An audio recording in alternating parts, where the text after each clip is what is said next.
I was watching on YouTube today, you going on Letterman. Well, I don't know. YouTube's fun, man. Yeah. It was. You know what I'm listening to now a lot, Tommy? I'm listening to audio tapes of Lyndon Johnson. Really? Okay. Well, now I understand why that. I believe that you actually do watch this website now. yeah. Really? What do you mean? Really? Yeah. Really? He put in the system, that brought Nixon down, He put in the tape system. Yeah. Okay.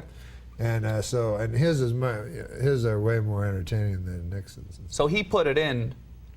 That's kind of interesting. That sounds like kind of what you build a system to record.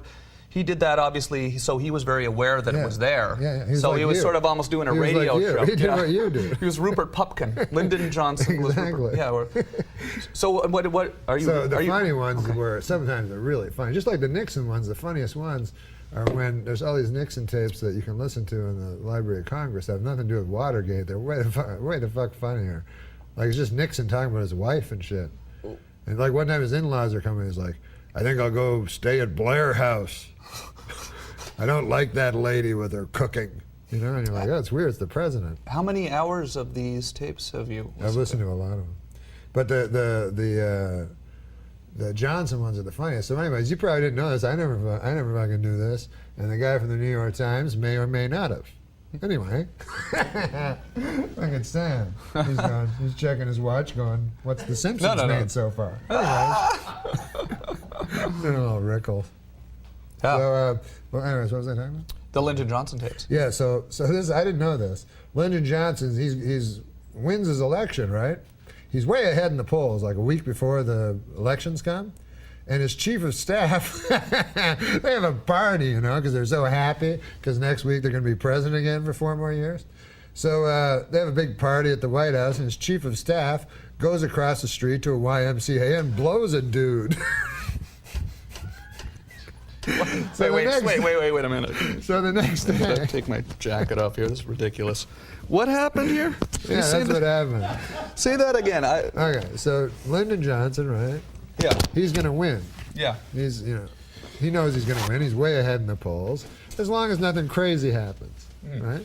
So he goes, hey, let's have a little party, a week left, We're going to win easily unless some crazy thing happens, And so they're having the party and everything. And but how did anyone find out about the chief of staff getting blown?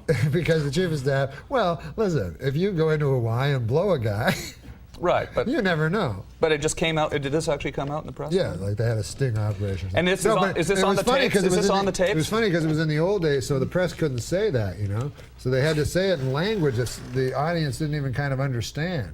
They go like he was caught in a somewhat compromising situation in a young man's Christians association, and people, old farmers, would go, well, wonder what happened there. So they wouldn't come. So I think that helped them, but the conversations with Lyndon Johnson are hilarious because he goes, he's just talking to his friends, and it's this longtime guy that he didn't know was gay, and he's like, my golly, I could never have figured that for Bob. I've known Bob 30 years, and he goes, I'd quicker say I was a fruit than him. Really? On the tape? On the tape, yeah. Where did you get the tape? Lyndon Johnson said that. Where did you get the tapes? And then he goes, and then the funniest thing is he phones J. Edgar Hoover, who he knows is gay, right? But he's like real powerful and everything, right? J. Edgar Hoover was gay. Yeah, like, he was a transvestite and he'd have dudes over. And... Is this true? Or? Yeah, no, that's fairly well documented. I know I'm it not was outing him. I'm not Perez Hilton over here. I know people. No, this is fairly. Yeah. He's well documented. Yeah. So Lyndon Johnson knew for sure he was gay, but he was scared of him because he was so powerful. So he just like needles him, and he's like, so he's talking to him and he goes, I can't believe old Bob's one of them fellers, they didn't even have a word for it and stuff. And so J. Edgar Hoover goes, well, sir, he goes, I have to ask a rather tough question here, but now when Bob was involved in this, was he the more or less sort of, a participant, or was he more or less the feller that, instigated the thing. You know? He's asking Yeah. if he's a catcher or Yes, I don't know. I don't know what the hell I'm talking about. What have you got me? Why are we talking? Gross, you're saying that. So the guy goes, so then J. Edgar Hoover goes, well, I wouldn't, well, Mr. President, he goes, I'm sorry to tell you he was the instigator, you know, and he goes, oh, good God, he goes, how do you spot a feller like that, Edgar? You know? So then J. Edgar Hoover goes, well, I wouldn't know, sir. He goes, oh, come on now, Edgar. He goes, if there was anybody that could spot a feller like that, it'd be you. Why, you're the head of the FBI. And so, This isn't really what's on the it's tape. true. Is that really on the That's tape? really on the tape. And J. Edgar Hoover's kind of mad. He's like, anyway, all right. Yeah, you got to hear it. It's the fun. Really? And where I'll did bring you- it in. I know you love broadcasting. Yeah, where did you get the tapes? I read a book that were the history of the tape, and then I got the audio version of the book, and the audio version was the tapes themselves. Really? Yeah, I didn't know about it. And, wow, that's funny.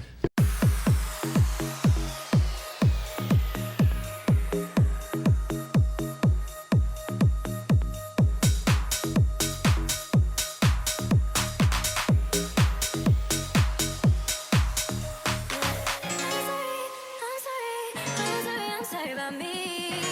I can be a bit complicated. So